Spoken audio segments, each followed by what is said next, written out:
Yo, what's up guys, your boy Zoo and I'm here with AIT.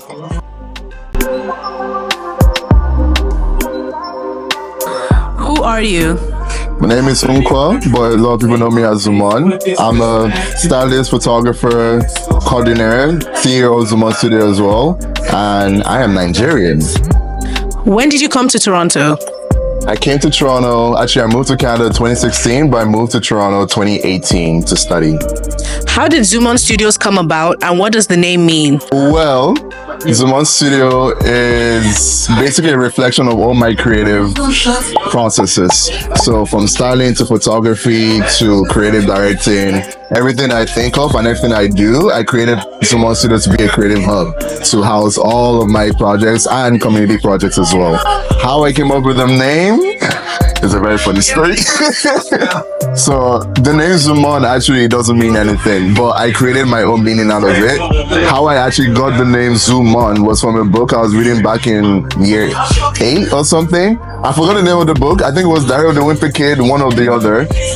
In one of the pages, the very first line of that page started with Zoo. The end of the line ended in Mon. My 8th grade self decided to put those two together and Zumon came about. So I created my name from that and I created my company from that.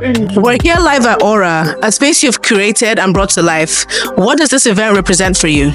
This event essentially is an extension of my photography processes, as well as my friend Ray, which is also a makeup artist, amazing makeup artist, alright, book me as well, but it's an extension of like myself and just the creative community in general. I try to do events that is more community centered and make sure that the upcoming like creators have a space to create, work with each other and meet each other as well. That's what it is. What has been the most challenging part of building Zumon Studios?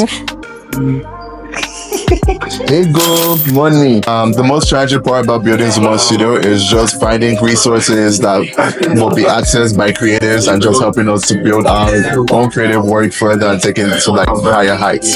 So like the gatekeepers of Toronto, quote me on this. It's your time to stop. It's your time to stop. It's our time to shine. So yeah. What's something people don't see behind the scenes when you're curating an event or project for Zumon Studios? A lot goes on behind it. Even just today, I'm exhausted already, and it's just for.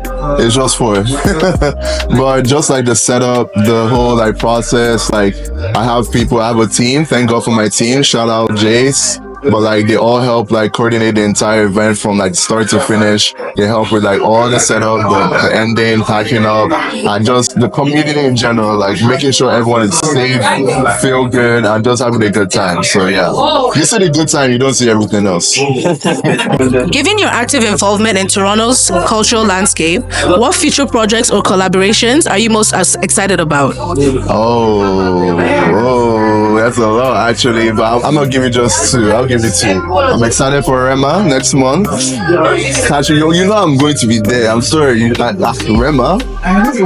Yes, so I'm excited about Rema. I'm excited to create with him again. I've been to both of his concerts. He's an amazing guy. He's my age. He's an amazing guy. I'm also excited about the Rape People concert, which has Pro Santino, OD, and Budge, and TZ as well coming. That's another experience I can't wait to see and work with. So, what does being an African in Toronto mean to you?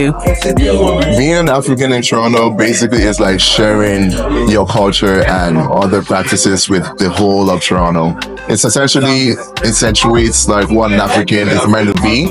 You're bringing your culture from like your roots to actually share with other people, and I feel like that is the culture for Africans. Like we know they carry last now, so it is what it is. Any words of advice for people trying to break into the creative space? Yeah, just be original, be you.